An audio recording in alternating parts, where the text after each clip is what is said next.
percentages can be classified into two groups. One is simple interest, next one is compounded interest.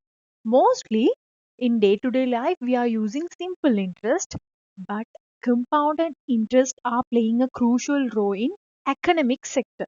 Okay, economic and financial industrial sector, the compounded interest that is playing a crucial. Sometimes you may heard that this bank is offering this much amount of interest. Okay, before the banks they will show some boarding stone in that in this bank we are offering 2.5 percentage of annual interest. We are offering 5 percentage of interest. We are offering 7 percentage of interest. Likewise, they will show you some boardings to represent what is the amount of, show you some wordings to represent the amount of interest they are offering.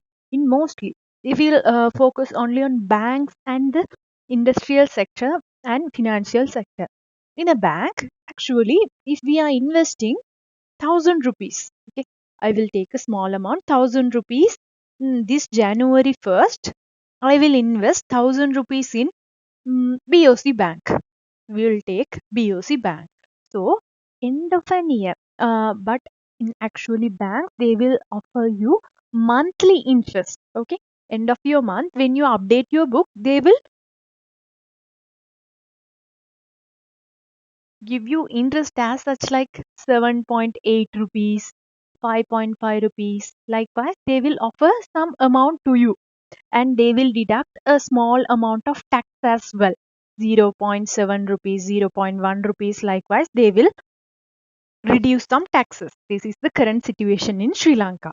You invest something in bank also called as investment because you have enough money to invest in the bank. So for your investment, they will offer you some amount of interest. Interest means to attract the customers, they will give you interest. So actually, we need money. No, we need money. So that means if a particular bank A will give you 10 rupees as interest for your investment, if bank B will give you 30 rupees for the same investment, a bank A will give you 10 rupees as interest after end of a month. Bank B, they will offer you 30 rupees of interest. So which one you prefer? 100% we are preferred to invest at bank B because they will give you extra amount. Okay, this is not from the investment. They will give their money to us. Okay. There are some processes behind that. We will discuss them in share market.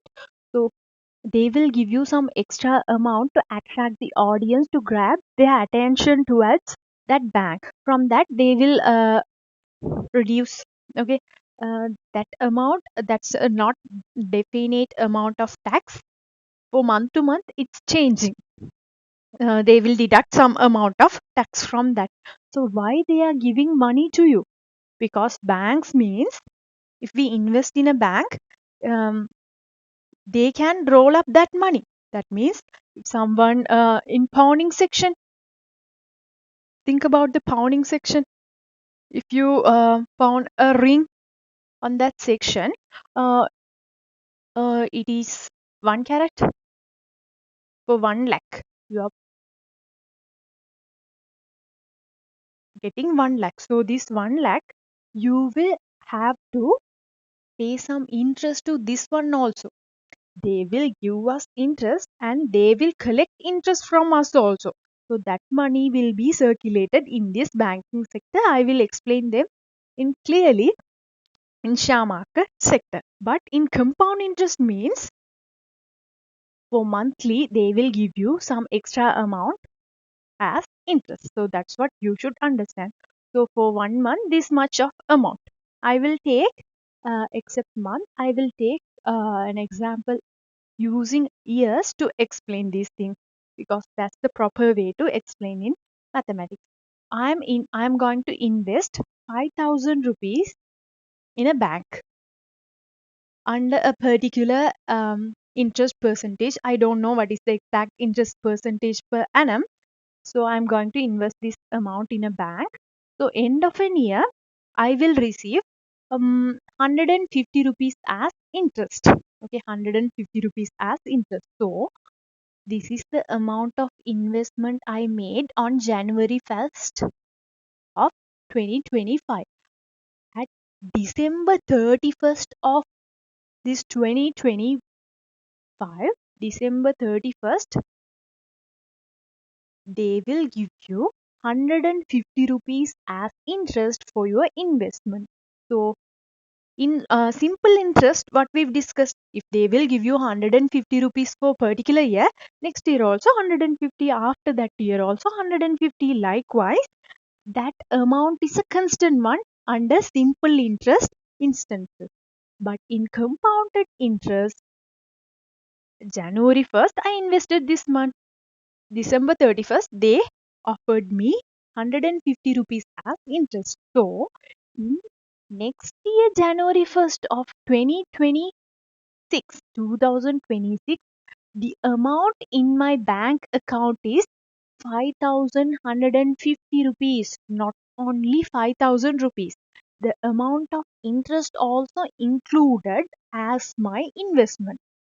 I didn't recovered this amount to me. So that's why this amount of interest also will be included in your investment, and this total amount will be considered as your investment in the beginning of 2026. So in 2026 end, in 2026 December 31st, they will not only give you interest for the 5,000, they will give you interest for interest. Okay, interest for interest. That means for 5,000 also they will give you interest. There is another additional 115 of that 150 is the first year interest. For that interest also they will give you interest. So this time they will give you like 165 rupees. 165 rupees. So now I have in January 1st of 2027, January 1st of 2027, in my account, the total amount I have is six, no, 5,315 rupees. So, in the end of 2027, they will give you interest for not only for your investment, they will give you the interest for this particular amount. This is what called as compounded interest. In simple interest, the interest is a constant amount that will not change. But in compounded instances, they will give you interest for interest. So the amount will be increased year by year. First year I got 150 rupees as interest. Next year 165. After that year, the interest would be 178 rupees. Thereafter 187 rupees. Likewise, for the particular percentage, this will be increased yearly. Okay, this will increase yearly. What is happening? They will give you interest for interest. That's why the increasement is happening. That's what you should understand clearly. I have an example. I will explain by using that example later. Now you should grab the idea from these basics. Compounded interest. So if I take only 5,000 rupees as my initial investment, it looks small amount, 150, 165 likewise. Think about if I invested 5 lakh rupees, 500,000 rupees, there is a considerable amount of increasement yearly. Okay, for this 500,000, they will give you annually 15,000 rupees interest. For an example only, I am taking. Okay, they will not give you this much. Actually, in Sri Lankan situation, for 500,000, maximum they will give you 1,500. Okay, for that investment. In fixed deposit, it is changing bank to bank. Plan to plan, the server plan and the adult citizen and senior citizen, there are many splitations now. Accordingly it will change. So if I take 15,000, for next year they will give you the interest for 515,000. So that will become around 16,500. Thereafter next year they will give you interest for this 531,500. Likewise, If you invest a particular 500,000 in a bank for 10 years, after 10 years, this 500,000, 5 lakhs will become around 6.5 lakh. This is considerable amount of increasement in the investment. If you invest 500 rupees, it will become 650 end of 10 years. That's not considerable amount of improvement in the investment. But when you increase your amount of investment, the amount of money you will get as a return after a long period of time, that will have a considerable amount of increasement. For 500,000, 5 lakh, you will get 6.5 lakh after 10 years. Likewise, if I invest 50 lakh, after some time, after 10 years, I will get 65 lakh, extra 15 lakhs. That's really huge, no? So that's why mostly if we have excess money, we are investing that in some financial companies or in banks, at least even in banks. In financial companies, they will give you a more amount of interest, but the risks are also there. Okay, if they are not stable, unreliable, we cannot predict what is the percentage of amount they will give you as profit. So that's unreliable.